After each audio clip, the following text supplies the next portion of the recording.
установка ограничения скорости. Система управления движением.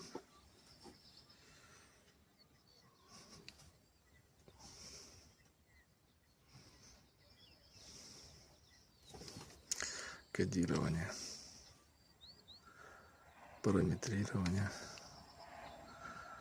Так, скорость, число оборотов коленвала, режим КПП, вентилятор, ограничение крутящего момента, отображение всех параметров блока управления.